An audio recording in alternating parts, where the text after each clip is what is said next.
Another fight week, another main event, headlining the card. I mean, this is the way it is for you every time now, right? I mean, what's the feel? Another day, another opportunity to go out and show everybody I'm one of the best in the world. I know last one didn't necessarily agree with the result, a heartbreaking one. I mean, how do you move past that? I mean, is it difficult to kind of put that behind and just press forward? Yeah, I mean, really the thing that we want to stress, I mean, not to go back too far and just like sound like poor sport or anything like that. You know, we just want accountability for the judges, things like that. That's really it. You know, we have a bad day in the office, we pay for it. It's like mistakes happen. It's part of the game when everyone is a human error involved in everything. Just, you know, we want to see something in place with the commissions or something to hold some accountability to the judges that might have got it the wrong way. I think it's important for the sport to move forward. Yeah, I know you say you don't want to hash it, but I'm curious too because I tend to agree with that as well. But have you heard like a perfect solution of like what you think is this is the thing that'll fix it? Only thing that I heard that like really makes sense is to me, it seems like a no-brainer, is if one guy out of the three or girl, whoever, you know, sees something different than the other two. All right, well, what did you see? You know, like just as simple as that. You know, if you're the one rogue judge that went the other way, now, all right, there's a bunch of those instances where you're going against two judges. What are you seeing all the time? You know, like that's I guess mainly the biggest thing. More accountability for what they saw when they went against the two other judges that are doing the same job they are. Nice, yeah, good idea. All right, so how do you move beyond it? I mean, I know it's. I guess loss is just part of the sport, but do you just like put it in behind, or do you like pray, take lessons? What do you do? Yeah, I mean, it's not my first loss, so you know, it's the first time I felt like I lost, though, that I thought I won. You know, so a little trickier there, but I mean, at the end of the day, you gotta have a short memory, wins, losses, all that. You get too high off a last win, and you go in thinking you're untouchable. You're going to get touched.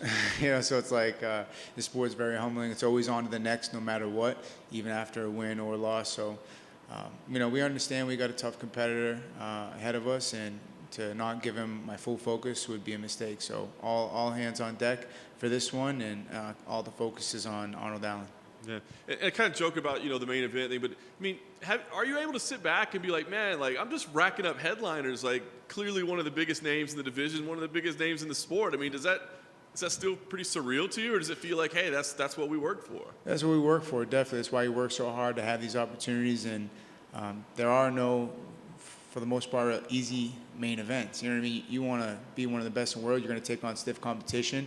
And you need a strong B-side, you know, in order to have a main event. So shout out to Arnold Allen, 9-0, earning his spot. And we're going to see, you know, what's what. But, yeah, definitely 5-round fights seem to be the new norm. And a 3-rounder just seems like a half a fight now. It's kind of crazy. Yeah, sometimes, I mean, I know not to get too far on the last one, but sometimes you see these fights. I think Ariel brought up a good point. I'll bring it up again where, you know, maybe these number one contender fights should, you know, be main events, 5-round fights. You find out more and, you know, it makes sense. Yeah, definitely agree with that. On the right side, I guess, I mean, talking about the set, but staying busy, right? I mean, has that been exciting for you? Has it been challenging for you to keep up this pace, especially in preparing for 5-round fights? What's that been like? Well, prior to this year, it's been a little on and off, so I'm happy to be busy. You know, I like to earn my opportunities like I always talk about, and you don't earn them by sitting on your ass. So we've been in the gym, training. Why not go out and compete and stay busy? We're not getting any younger.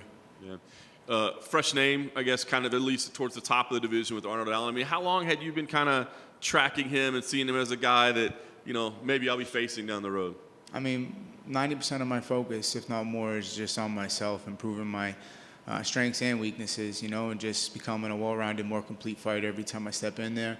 And that's always the goal, no matter who we're going against. And then obviously there's things he does well we pay attention to, things like that. But I more so, I have my coaches kind of dialed in on all that stuff. I just try to focus on myself and be the best version of myself every practice and every time I step in the octagon. I mean, obviously the skills will be what they are once we get in there, but I just wonder about like the experience side of it. Like when you think back to your first main event, your first 5-round fight, I mean, do you think like you definitely have some advantages now at this point of, you know, because when you go, you don't know what you don't know, right? I mean, do you see something in that you hold an advantage here? Well, in these 5, you know, I've answered some questions in those five-round fights. You know, you've had some to look at. For him, you know, there's still questions out there, and he's gonna have an opportunity to answer some of those on Saturday night. But it's the unknown with him, and you kind of know what you're getting with me. So we'll see how that plays out. Do you think about stakes of what's it mean? Because I think everybody's like, is this a number one contender fight? Is it not? The champ's going up right now, so what is it? Do you worry about that stuff or think about it at all? Well, you never really know, right? Even when you think you do. And hindsight 2020, but I just know the way I've based my whole career, even getting to the UFC, just one win is always going to put me one step closer to the ultimate goal, which was eventually getting to the UFC. And when I got to the UFC, another win will eventually get me one step closer to the title. And that's just kind of what I go through. So as far as focusing on what's after this and what's next, I can't control that the most. All I can control is how well I perform on Saturday night. And if I do that well enough, then it's only going to put me that much closer to the boat. Last thing for me, I mean, obviously your striking, your durability, it's all been very well proven. He had a really explosive performance last time out, but, you know, kind of went the distance a lot before that. So I guess when you see this, like, what are you expecting? When you see your styles come together, like, is this going to be an explosive fight, or is this one that you got to be ready to grind for 25? I feel like every time you step in there, you got to be ready to grind for 25. And if you have a chance to get out of there quick, all the better. But we're always prepared for a 5-round grueling fight, and that's no different this Saturday night. Hopefully, you know, it's always better when you get out of there early, but we're prepared for whatever it takes. When you said you didn't really particularly prepare for him, you're always focusing on yourself. Has it always been like that for you? And in that sense, where camps were always about just working on bettering your skills, because I could see where that makes a lot of sense. Because short-term fights pop up, you know, if you're working too hard on one particular fighter, you might be throwing yourself back. But has it always been that way for you? Yeah, for sure, and that's the mindset. Like Rob, in the early part of his career, I don't know if he's like really ever fought any of the guys he was originally scheduled to fight. So you can kind of get lost up in that. But obviously, you want to know the opponent you're going against. You want to do your research. But at the end of the day, I think you know, if you spend more of your focus on yourself and just improving your weaknesses and getting better with your strengths, I just think it pays out more in the long term, and becoming more of a well-completed fighter is just gonna work out in the long term for you. Yeah, so that's most of my focus day in, day out, is just becoming a better martial artist, complete fighter. So does that process, is that sort of even a weekly thing in training, or is it you just go back to the last fight or two, or are you basing every week, you look to see how you felt that week, you and your coaches look and you say, we need to focus on this, you know, I'm not feeling good at this. I mean, what does that sort of look like when you're really dialing it down, especially preparing for a fight? Yeah, it's both.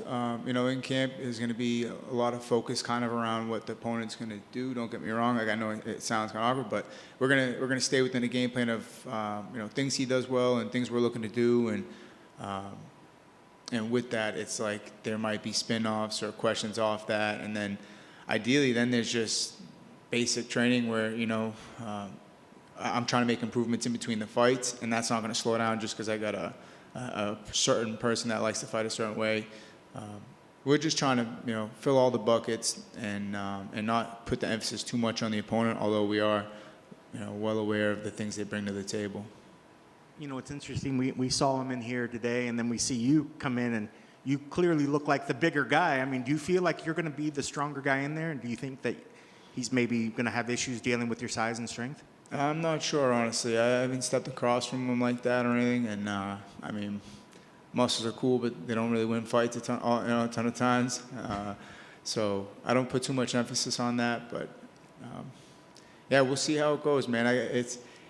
You have all these grand plans for how things are going to work out, and then you go in there and it goes a whole nother way than you thought, you know. So we're just prepared for everything, anything. And but, yeah, I mean, clearly he's 9-0 in the UFC. He's done something right, obviously, to get this opportunity, and I'm sure he's looking to capitalize, but so are we, and that's going to make for a hell of a main event come Saturday.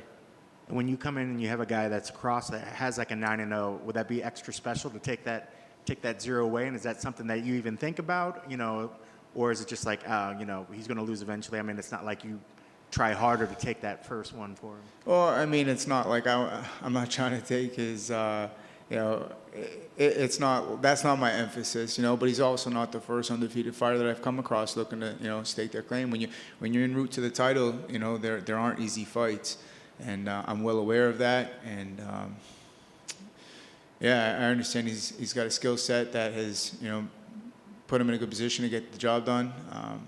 But I just feel like, when you get to that top 5, it's going to take doubling down on everything that got you there, and it's just a whole nother game. And I plan to, apply that on Saturday, just kind of different levels, man. I just got to go out and perform like I know I can, and that's where the pressure lies. Best of luck on Saturday. Thank you.